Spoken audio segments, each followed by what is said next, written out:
آگے ایک بات آپ کو بتاتا ہوں، ایک مرتبہ سیدنا حضرت علی المرتضیٰ شیر خدا کرم اللہ وجہہ الکریم شہر مدینہ میں تشریف فرما تھے، اتفاق سے گزر وہاں سے حضرت سیدنا ابو بکر صدیق رضی اللہ تعالی عنہ کا ہو گیا۔ اب مولا کائنات شیر خدا کو تاجدار صداقت سیدنا حضرت ابو بکر صدیق نے دیکھا تو حضرت ابو بکر صدیق کو دیکھ کر، مولا کائنات کو دیکھ کر دونوں یار آپر میں مسکرانے لگ گئے۔ تو مولا علی نے تاجدار صداقت حضرت ابو بکر سے پوچھا، اے پیارے ابو بکر، تم مجھے دیکھ کر مسکرائے کیوں ہو؟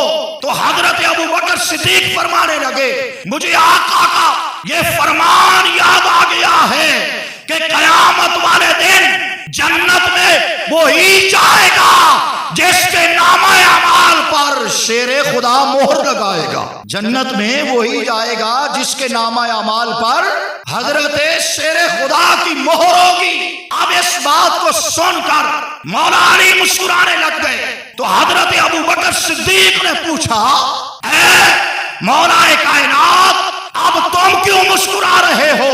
تو حضرت علی پاک نے فرمایا، اے ابو بکر سن، تو نے آقا کا فرمان سنا ہے، جنت میں وہ جائے گا جس پر مولا علی کی مہر ہوگی، تو مولا علی بھی اس کے نامہ اعمال پہ مہر لگائے گا جس کے سینے میں ابو بکر صدیق کی محبت ہوگی۔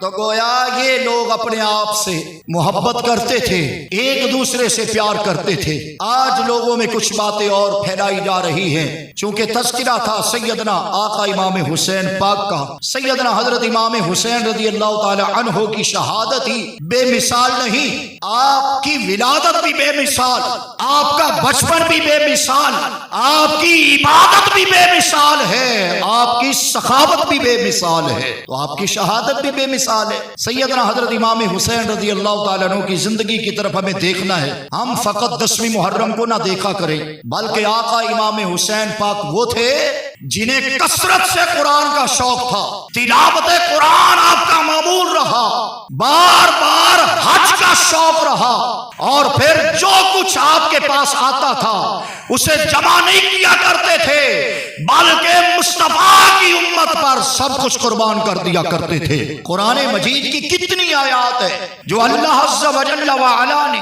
میرے حضور کے خاندان کی عظمت و شان پہ اتار دی۔ قرآن پاک کی کتنی آیتیں ہیں جن کے اندر اہل بیت سے محبت کا حکم ہے۔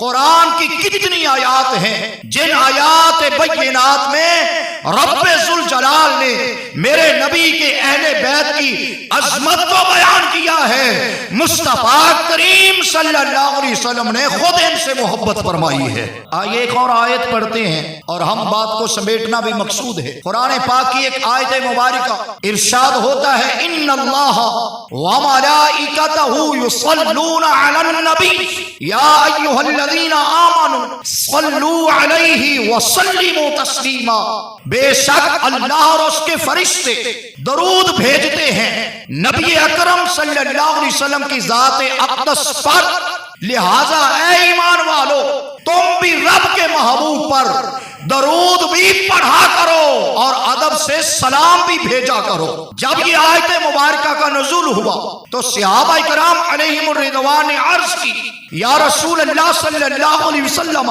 ہم آپ کی ذات پر کون سا درود پڑھیں؟ تو آقا نے فرمایا، تم میری ذات پر وہ درود پڑھا کرو جس میں مجھ پر بھی درود آ جائے، میری آل پہ بھی درود آ جائے۔ اللہم صلی علی محمد وعلی آل محمد کما صلیت علی ابراہیم وعلی آل ابراہیم انکا حمید مجید۔ اور ساتھ ایک حدیث کا اشارہ دینا چاہوں گا، نبی اکرم صلی اللہ علیہ وسلم نے ارشاد فرمایا، اے میرے صحابہ، جب مجھ پہ درود پڑھا کرو تو پھر کامل درود پڑھا کرو، ناقص درود نہ پڑھو۔ تو صحابہ نے پھر عرض کر دی یا رسول اللہ صلی اللہ علیہ وسلم، ناقص درود کون سا ہے اور کامل درود کون سا ہے؟ حالانکہ درود پاک تو درود پاک ہے، اور درود پاک کی کتنی عظمت ہے، کتنی شان ہے، لیکن میرے حضور فرماتے ہیں مجھ پر ناقص درود نہ پڑھو بلکہ کامل پڑھا کرو۔ تو عرض کی گئی یا رسول اللہ صلی اللہ علیہ وسلم، ناقص درود کیا ہے اور کامل درود کیا ہے؟ ارشاد فرمایا جو درود فقط مجھ پہ پڑھا جائے، میری آل پہ نہ پڑھا جائے، وہ ناقص ہوتا ہے، اور جو درود مجھ پر اور میری آل پہ پڑھا جائے وہ درود اللہ کی بارگاہ میں کامل و اکمل بھی ہو جاتا ہے، قبول اور مقبول بھی ہو جاتا ہے۔ تو قرآن مجید کی یہ کچھ آیات اور احادیث کو میں نے آپ لوگوں کے سامنے رکھا۔ میرے دوستو، قرآن مجید کی یہ آیات ہم سے تقاضا کرتی ہیں کہ ہم اہل بیت اطہار سے محبت کریں۔ اہل بیت اطہار کی محبت میرے آقا نے اس امت کو عطا کی ہے، اور اس کے فوائد کیا ہیں؟ آقا کریم صلی اللہ علیہ وسلم نے فرما دیا اے لوگوں، میں تمہارے پاس دو بھاری چیزیں چھوڑی جا رہا ہوں، جب تک ان کو سینے سے لگا کے رکھو گے اللہ کی رحمت تمہارے اوپر اترتی رہے گی، تم ان کو چھوڑ جاؤ گے اللہ کی رحمت تمہیں چھوڑ جائے گی۔ تو میرے آقا نے فرمایا اے لوگوں سن لو، دو بھاری چیزیں چھوڑے جا رہا ہوں، ایک رب کا قرآن ہے، دوسری میری آل ہے۔ نہ رب کا قرآن میری آل سے دور ہے، نہ میری آل قرآن سے دور ہے۔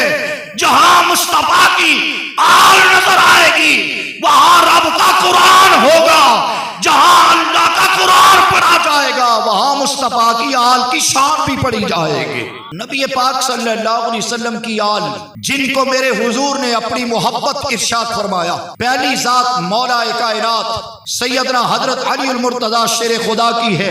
ایک بات ساتھ ساتھ بتاتا چلا جاؤں کہ ان سے محبت پھر میرے حضور نے بھی فرما دی، جیسا کہ میں نے شروع میں عرض کیا، جب کسی سے محبت ہو تو محبت یہ تقاضا کرتی ہے کہ جس سے محبت ہو پھر اس کے یاروں سے محبت ہوتی ہے، اس کے پیاروں سے محبت ہوتی ہے۔